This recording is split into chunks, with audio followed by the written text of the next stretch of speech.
Well, hi there and welcome back. My name is Stephanie Safarian and you're listening to the first new episode of 2025 of the Sustainable Minimalist Podcast. Yes, you are. Happy 2025, by the way. This is a show about intentional and eco-friendly minimalist living. And on today's show, we're questioning that new year, new you mantra that is pushed on so many of us in a commercialized society. When we prescribe to the new year, new you mantra, first of all, it can be quite enticing to do so, right? New year, fresh start. I'm going to fix all my problems. I'm going to fix everything that's wrong with me, right? The temptation to do that can be strong. However, I do find myself wondering whether we think there's so many things wrong with us that we need to fix in the new year. Is that a legitimate concern? Is that true?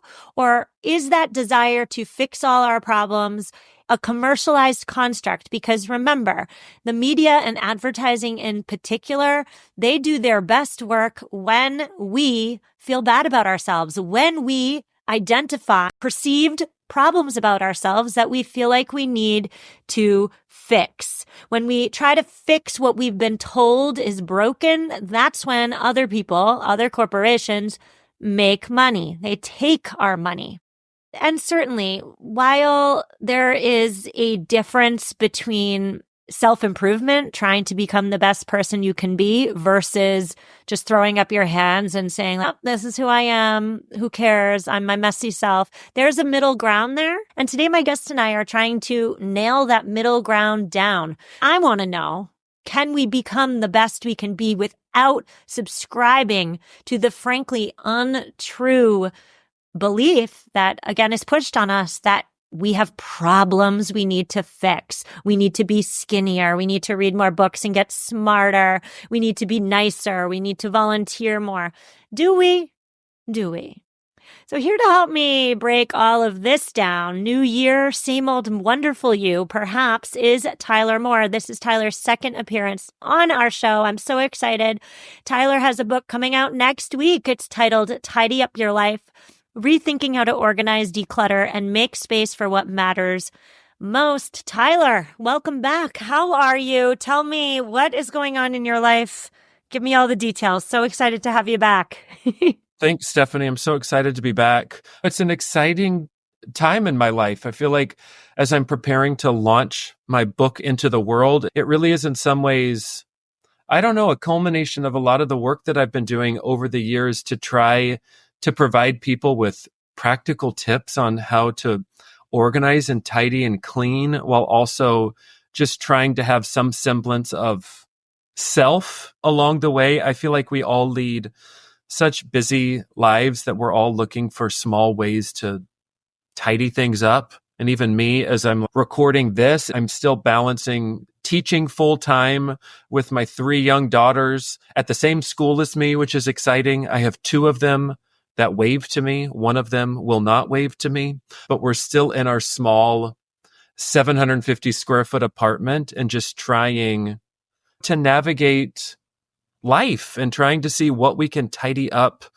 along the way. Yeah. But when you say tidy up, I think about the converse. I think about messiness. Life can be pretty darn messy, pretty darn hectic, pretty darn stressful.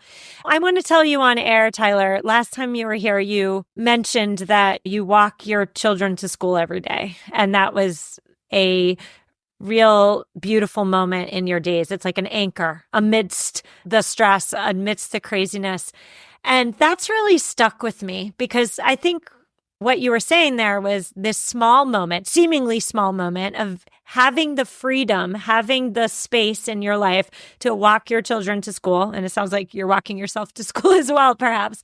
What a beautiful daily routine bonding moment you have with them. And so I think about you almost every morning when I walk my own children to the bus stop. I'm thinking to myself, yeah, I could be cranky about all the things that went wrong this morning, about how we're seconds away from missing the bus, about how I have so much to do once they get on the bus. But I think of you and I think to myself, this is such a joy. This is such a gift to be able to walk them to the bus stop every day. So I just wanted to say that. I think about you. That's really sweet. Yeah, there are a couple things to what you just mentioned there. Like, I think of especially those morning time walks. I feel like every day is a fresh opportunity to start over and anew. That like, I love morning time because there are so many possibilities of what could be. But also what you talked about is there's such joy in embracing the mundane and realizing that walking your kids to the bus stop, it's one of those mundane everyday tasks that you have to do. We always look forward to holiday breaks or summer breaks, but there is something about that sort of just like mundane rhythm of we all walk out together and we get to have those few moments before we move on to the busyness of our days that just is really beautiful. And so now that I get to share it with all three of my daughters, I don't know, it's just something that I look forward to every morning. Those are the little moments that they're always going to remember. And even if they don't, I'll remember it. Time is such a precious gift, and time really underlies the work that I do as Tidy Dad. And so I think even in the mundane, there's beauty to be found. Those small moments are what make our lives. The big moments are great too, but it's the small moments that define a life. So you mentioned there embracing possibilities, and here we are, a new year. So exciting. The common phrase is new year, new you. We're going to maybe play on that a little bit today, but let's start with the resolution conversation. January for me tends to be like, get my act together. Finally, at 40 years old, I'm going to be the person I aspire to be. What's one thing you are hoping to work on this coming year? What's your resolution? Just go ahead, be vulnerable, give it to us. Yeah, especially coming out of this intense book writing season and book launching season, I do feel like I'm looking for a greater sense of rest and also just some open space in terms of time. That I feel like we all have those seasons. I call them survival seasons, where you're trying to survive while also trying to consciously thrive at the same time. We've had those really intense seasons where you're like, I really just want to stop and rest. And it's interesting because rest for me is not sitting still. I am not someone who just wants to sit and veg on the couch.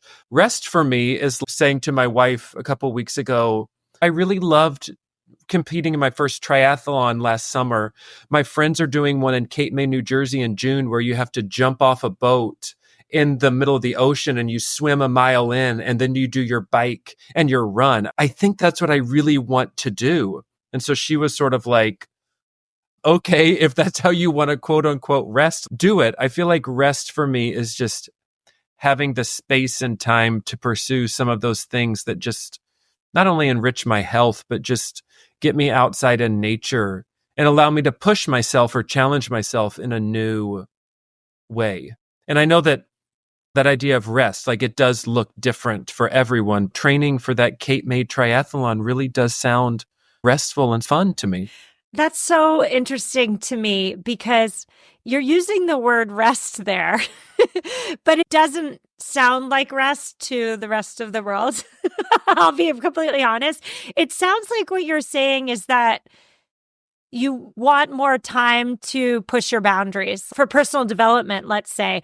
Maybe that is jumping off a boat a mile offshore and doing that triathlon. That sounds lovely. Go you. I want to see pictures. But for the rest of us, maybe we're not thinking about doing a triathlon in 2025. Maybe we're thinking about perhaps fixing something that we don't like about ourselves or reinventing ourselves. Those are big words. Before we talk about fixing or reinventing, I have big problems with both of those words. I want to talk about your concept of just enough. You talk about having a home that's just enough, having a life that's just enough in your book. So let's talk about that first, because I want to ultimately get to, like, how do we know when we, us, ourselves, our persons are just enough?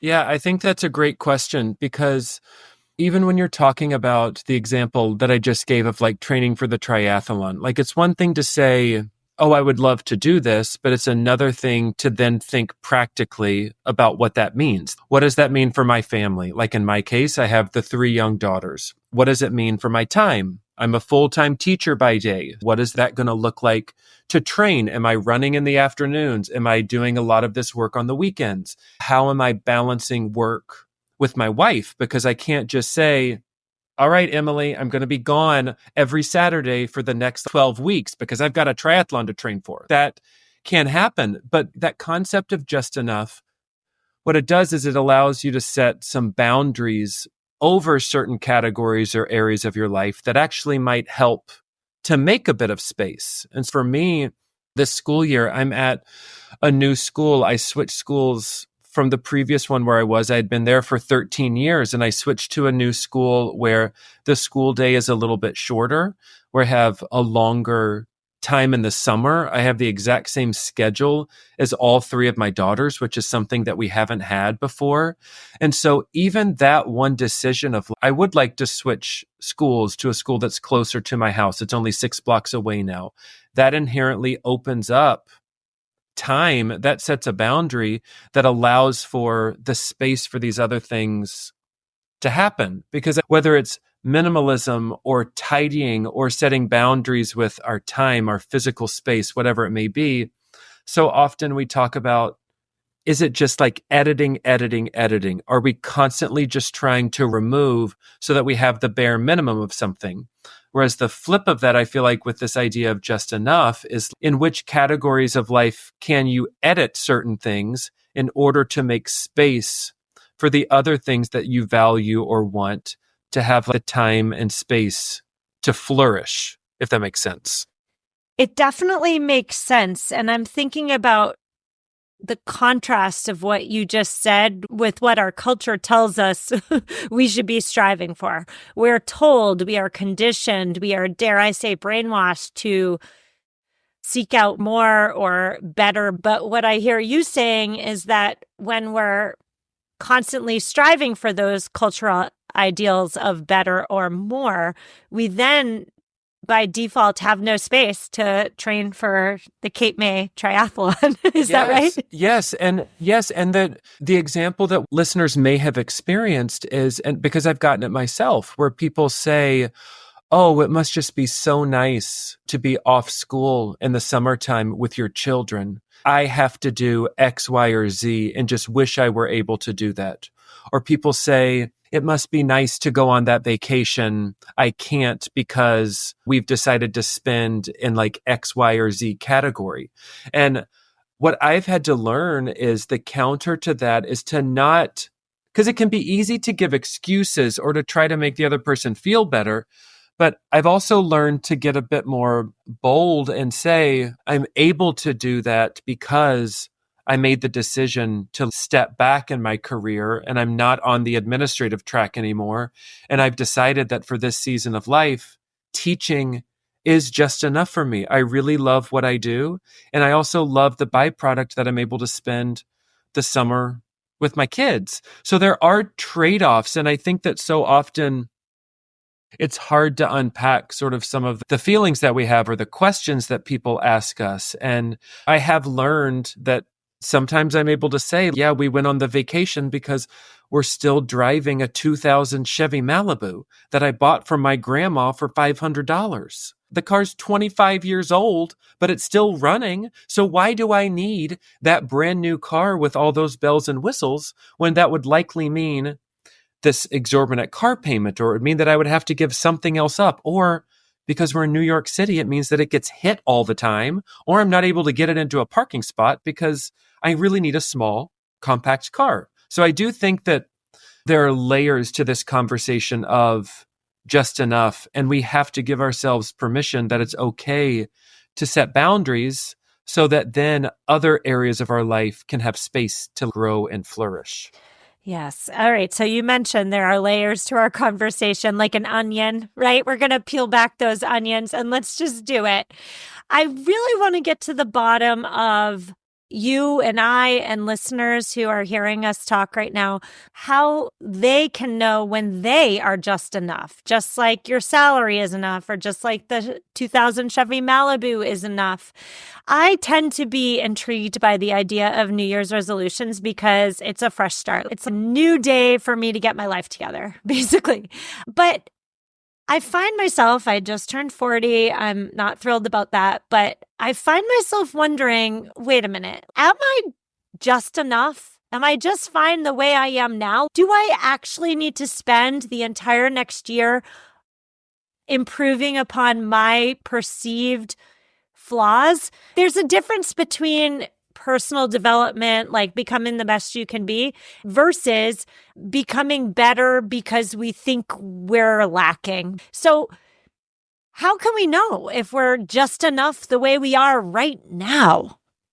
Yeah. So I think that's such a deep question. And one of the things that I talk about in the book, there's a chapter on defining what is just enough. And then the follow-up chapter is about identifying your rhythms and routines for any sort of season of life. And one of the exercises that was really helpful for me that I talk about in the book is this idea of creating like a values wheel. And I did this with a coach that I have. She's a heart therapist. She helps me with my writing, but also helps me to balance life and work and all things tidy dad. But one of the exercises that she gave me when we first started work together was she invited me to list out what were my 8 core values. So what are the things that motivate me, drive me, interest me?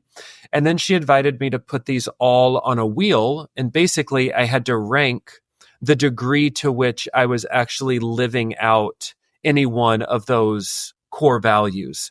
And what was really interesting to think about was the different play on the different values, how they were connected to one another. And some of my values were around service to others, family, acknowledgement or legitimacy, strategy, kindness, beauty, gaining influence, this idea of provision. Those values, they can all be things that really do motivate me personally. And I think for each of us, we all have different values, which makes family too so complex because my values aren't necessarily the same values as my wife or even the values of my children. And so we do have to reconcile those values with one another.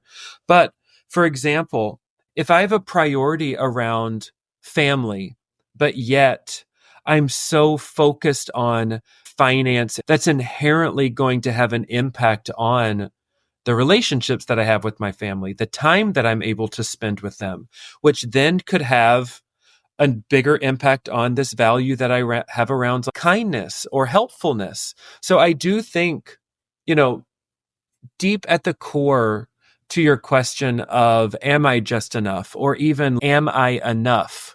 Which is this huge, profound question.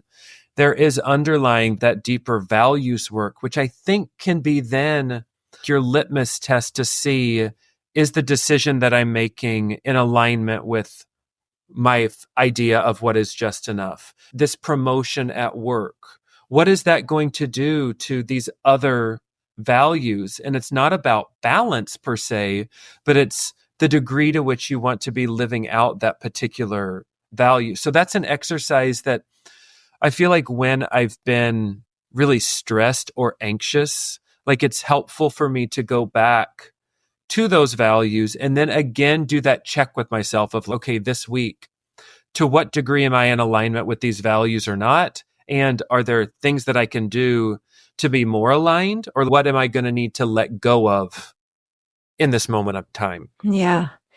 Yeah. What you're saying there is, first of all, know your values and then center your life around those values. Because again, life gets messy and stressful and muddled, and it's hard to see them. What would you say to the people who are unsure of the values? Because we're creatures of comparison, right? So we tend to look at others and then use our observations of others and then assess our own lives, our own priorities, our own selves. So I guess I would say it's hard to accept ourselves for who we are and center ourselves around our values if we're looking at everybody else and if we're looking at the way everybody else is doing things. And then by consequence, thinking we're lacking and we need to fix ourselves with our New Year's resolutions. Absolutely. And one of the exercises in the book, and I use this, it's been very helpful in my own sort of like writer's notebook, is just this T-chart of what do you feel like is currently working? And then the flip side of that is what is not working. And I feel like that is really revealing, that it's like you can think about how you feel at the start of the day or the end of the day, thinking about what activities, be it at work or at home, gives you this feeling of joy or accomplishment. You could think about what obstacles do I currently face that are like getting in the way of things? Do routines that I currently have align with what I actually want for myself or for my family? Even thinking about how you allocate time. Like, how are you allocating time for self-care? How are you allocating time for work, for help or service to others? Even just brainstorming what's working in those areas and what's not. There's oftentimes some truth that you can find. And it's a really interesting sort of exercise to just get it down on a piece of paper and then start to like circle or star or underline what it is that you're noticing that then helps you carve out a plan for what can you do moving forward. And people don't generally do this, right? At least the people, no. The people in my circle, I think we are just so bogged down by the stresses of day-to-day life that we don't have the time. I certainly, aside from doing this work as an intentional living advocate, like I don't have time. I don't make time to sit down and determine my values. I'm just trying to get to children's bedtime so that I can watch Netflix on the couch. Yeah, which also isn't, and that also is an okay thing sometimes for different seasons. What I'm talking about relates to a decluttering sort of principle that I talk about in the book, is this idea of when people are like, how do I get started decluttering my closet? Okay, you got to start by clearing the space. Then you have to sort the stuff, assess what you want to keep, what you want to get rid of, and then move on to the plan. Then actually do something about it. And I think that so often when people talk about, I don't have the time to do X, Y, or Z, then they immediately, especially when we're talking about this mental clutter that we're talking about here, this idea of, am I enough? Am I just enough? What do I want from life? Those are huge questions. But so often we just jump straight to the plan of, I'm going to sign up for this. I'm going to say no to this. I'm going to start doing this. Let's do it all. But it's like when you go to the store and you're like, I'm going to buy all of these new organizing bins and then I'm going to bring them home and that closet is going to be amazing. But yet you haven't measured before you went to the store, or you didn't actually clear the closet to see what you have. And so I do feel like we have to give ourselves some mental space to begin to ponder or question, because that's when some things can be revealed to us. And the last thing that the world needs is unrealistic strategies or people trying to tell us how to do things better, how to be faster, how to be more efficient. I really am writing as Tidy Dad from this lens of, I have 3 kids. I have a full-time job as a teacher. I'm trying to balance marriage with having friends and questioning, as a 38-year-old adult, when is the last time that I just went out with my friends and had an adult conversation? When is the last time I went to the grocery store alone? Those are real deep questions. And so I have had to carve out these little pockets of time to step back, because I know that when I don't allow myself to step back, that's when I easily spiral into anxiety. That's something that I've struggled with for years. And it's so easy for me to get into that anxiety spiral. But oftentimes what will pull me out is a moment of reflection. What's working versus what not can be a strategy that can snap me out of the moment and help me figure out what could actually be the plan for moving forward. I like that. And I like that when we perceive that something's off, or dare I say wrong, the solution can be a plan for moving forward. The solution does not have to be fixing something that we perceive or that society perceives is wrong with ourselves. The media, advertising in particular, loves to make us consumers feel bad about ourselves, because when we feel bad about ourselves, we spend money in hopes of fixing what we've been told is broken, right? But then there's the other point here, which is that we as a culture, we love our quick fixes. We jump straight to the plan.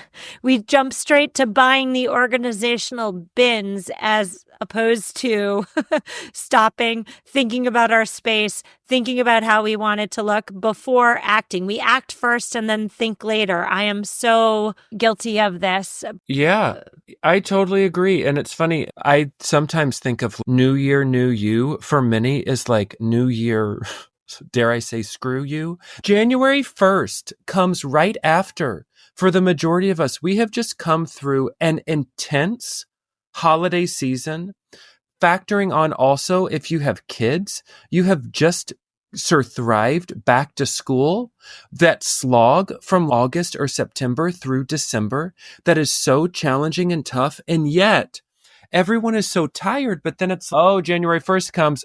Oh my gosh, this is the day where I stay up late, throw my New Year's Eve party, and then the next morning I am flipping the switch and it is all positivity. And I'm going to do it all and I'm going to be it all. And that's when quickly that other phrasing of the New Year, New You can come in. And I feel like we put pressure on ourselves to get it all right at the same time. And I think that's what sets people up for failure, because you can't do it all. You can't be it all. You can't revamp it all at the start of the new year. And so one of the things that has been helpful for me is that I have a friend her name's Patty Morrissey, and she works for Marie Kondo. But one of the philosophies that she talks about a lot is this idea of a 30-day experiment, that like, instead of just thinking about, I'm going to revamp all of these things at once, what she encourages people to do is to think of each month as you go throughout the year as an opportunity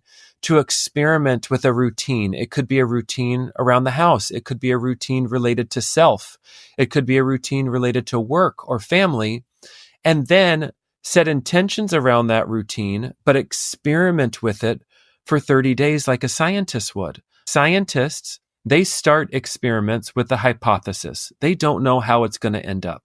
They have a question in mind. And one of the experiments that I tried several years ago was, I'm going to go 30 days without watching any screen time in the evenings once I put the girls to bed.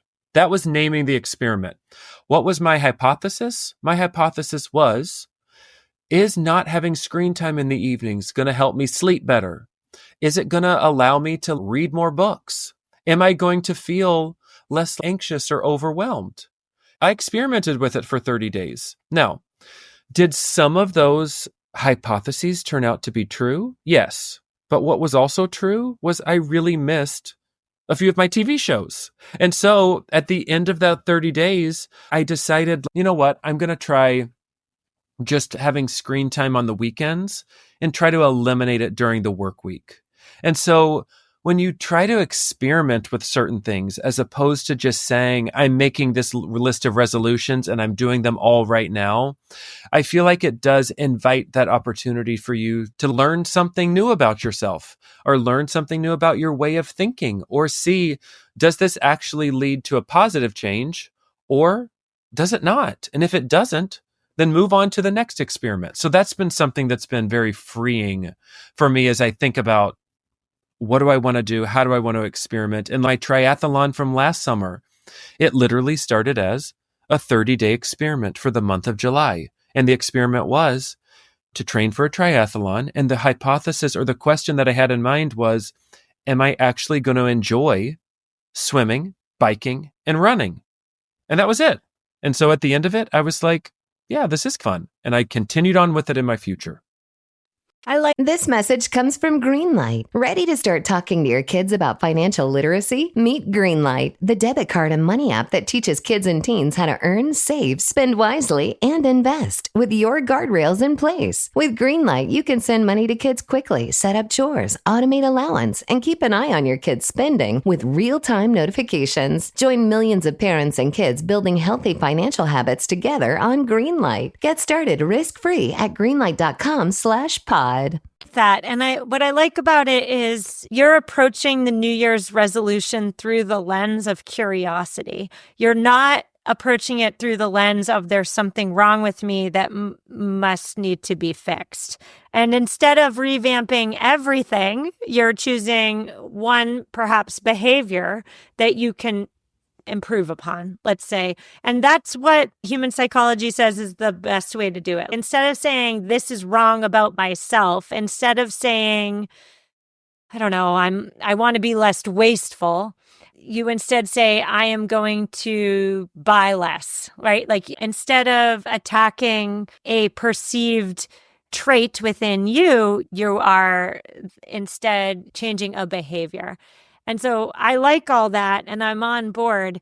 But Tyler, we have to talk about the social comparison piece because I feel like a lot of what we're talking about today goes against the grain. We are, again, creatures of comparison, creatures who are dependent upon fitting in socially. How can we live true to the value system that you so aptly mentioned earlier, when our values are often in conflict with conventional norms? And how can we do so, with a smile on our face?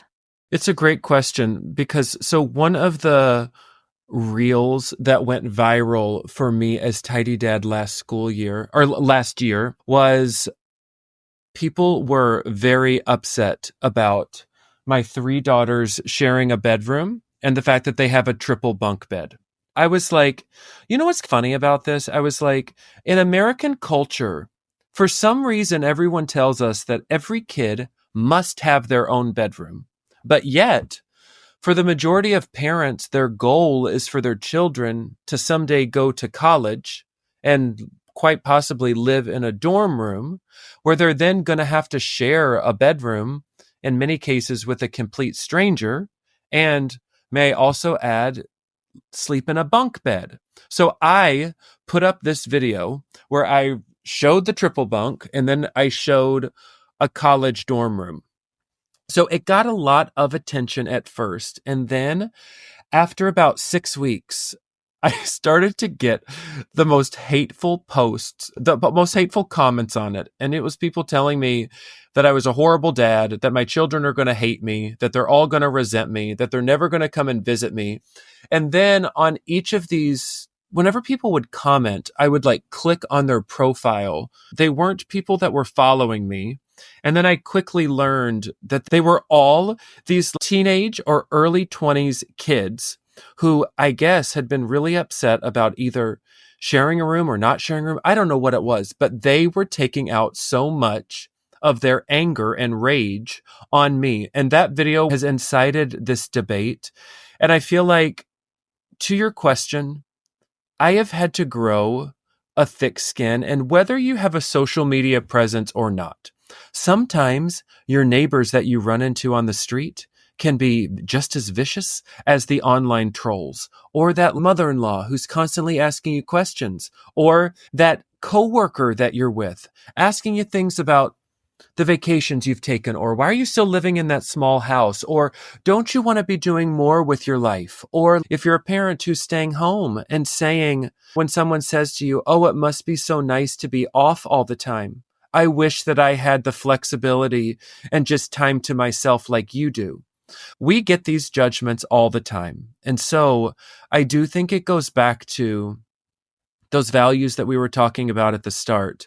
And when you are just so clear on your why for the decisions that you've made, and oftentimes the why is rooted in what it allows you to do, I feel like that's where you're able to have a bit of the confidence to speak back when people ask questions, or when you find yourself judging others, because I fall into those traps too. I look at my 2000 Chevy Malibu and my 3 children who are sandwiched along the back seat, and them oftentimes parking at the swimming pool, and what pulls up next to me is this huge, beautiful SUV with 3 rows and the TVs in the back seat, and the fact that you don't even have to have a key. Like, people now just walk up to their cars and it opens, and I'm like, oh my gosh, when is the last time I changed the battery so that I can pop open the trunk and not have to stick the key in the trunk to get my pool bag out? And I question all the time, and my kids have asked me, they're like, Daddy, why don't we drive a car like that? And I've had to learn how to say to them, you know what?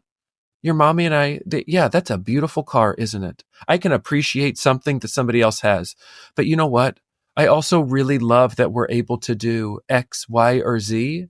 And mommy and I just made choices that are a little bit different from other people. But then I always follow it up with, and someday you're going to get to make choices for yourself too. And that's a beautiful thing about life. You can choose where you want to live. You can choose what type of job you want to have or what car you want to have. And if you want this 2000 Chevy Malibu, maybe I'll sell it to you for $500 and we'll just keep it going, because that car is going to run forever. That's what I'm manifesting now in 2025, that my car is just going to keep running. Tyler, what an answer. I wrote so many notes on that. I am ready to just punch walls because you've fired me up. Yeah, we all get these external judgments via your viral Instagram post, but we also put these judgments on ourselves. And you were so vulnerable and honest with the Chevy Malibu. So I'm just going to say for myself, I'll just put it out there. Let's all just be vulnerable here. I feel like there's something hollow, something sick with comparing ourselves to these external ideals. For you, it's having the car that opens itself. For me, I'm always struggling with the money issue. Like in America, we're taught and told that the amount of money you make is directly equivalent to your worth. And just thinking about this podcast, before, when the podcast was in its heyday and I was making money and the money was consistent, I felt amazing about myself, right? Like I felt smart and competent and important. But since the podcast bubble has burst, then the financial strain plus the feelings of shame and inadequacy I feel that is tied to not being good enough because of the lack of money coming in, it doesn't feel great. So I guess my point here is dig out the root and come to the values, because the values will not lead you wrong. Consistently push back against the societal reverence for the new car, for the money as being tied to worth, because we are creatures of comparison, like you and the car and people in your triple bunk bed, me and the money, right? Hitching yourself to some external marker of success is not a great long-term strategy, because luck changes and self-worth and values, they stick around. So that's my soapbox. Go for it. Yes. And one thing that I would add is that same coach that I did work around with my values, she talked about so often people continue to move the goalpost. And it's like the classic with your podcast, that if the goal was to make a bunch of money, okay, then that is what the goalpost was that you put in the sand. But knowing you, that wasn't your initial goal with starting your podcast. It's just, numbers wise, it's when people talk about the book, like people are constantly like, how are book sales going? How are book sales going? Are you going to make all the lists? And from the start, a book, obviously you want people to read your book. Like I just spent 2.5 years writing it, but that is not or has never been the goal for me, because I have chased numbers before. And where did chasing numbers leave me? In a mental health breakdown, where I then had to enter therapy for 3 years. I had to take leave from my job. Then I decided to step back. Like those external numbers, there's always going to be a number that is higher. And what I know personally about myself is anytime I see a number, I immediately get a twinge of disappointment. And I'm like, oh, but it could have been higher. Or if only I had worked harder, or I had done more. Or do people just not like me? And so I've had to set a boundary for myself. And I don't look at certain numbers around things because it's not motivating to me. It only discourages me. So I do think we have to know those things about ourselves and not constantly move that goalpost. So the take-home message, listeners, is there's nothing wrong with you. You don't need to fix yourself to reach some, again, external goalpost. You are great just the way you are. If there's things you want to improve upon the behavior. Don't seek to improve upon the personality trait, and certainly don't seek to do so because our culture tells you should. Do you have anything to add there? No, I just feel like we should get that whole statement printed on a t-shirt that's backwards so that when we're standing in the mirror, we can say it back to ourselves. That was really helpful for me to hear because I think underlying this is like, you are enough. We are. And there is joy in experimenting and finding new things. There's also joy in taking rest. And there's also joy in knowing, like for me, the month of March, I don't do anything self-related. I am not motivated to do anything. It's cold. It's dark. I'm ready for spring to come. But come April, I always feel better about myself. And so there are certain seasons of life and seasons of the year where you just aren't feeling it. And you know what? That's okay too. Well, Tyler, tell us, your book comes out January 7th. It's titled Tidy Up Your Life, Rethinking How to Organize, Declutter, and Make Space for What Matters Most. What can we find in it? Where can we find it? Give us those details. Yeah, so you can order it wherever books are sold. It's broken up into two parts. The first part is Tidy Up Your Mind, which explores a lot of what we talked about here today. The second half is Tidy Up Your Space, where we're going room by room and thinking about the systems for organizing and tidying and cleaning, which I really find fun. But I hope that it's a book that just inspires people really to make space for what matters most and allow themselves to experiment and try new things, but also just embrace the beautiful mess that is life. I love it. It is a beautiful mess. And guess what? We're messy creatures, but we are also beautiful. I think we really honed in on that today. Tyler, I cannot wait to see you on the Today Show. I'm so excited. Send me that when it comes out. Yes. No, thanks so much. And Happy New Year to you. Happy New Year. Thank you for coming on. You too. Thanks. Listeners, that's a wrap. Show notes at mamaminimalist.com/512. I'm not sure I have anything to add here except Happy New Year. Maybe this is the year where instead of trying to fix everything that we don't like about ourselves or fix what we think is broken, maybe 2025 is the year we give ourselves grace and accept ourselves fully, warts and all. I'm going to work on it. I'll report back in 6 to 12 months. Keep me in your thoughts. I'll see you next week for another episode. Reach out if you need me, and take care.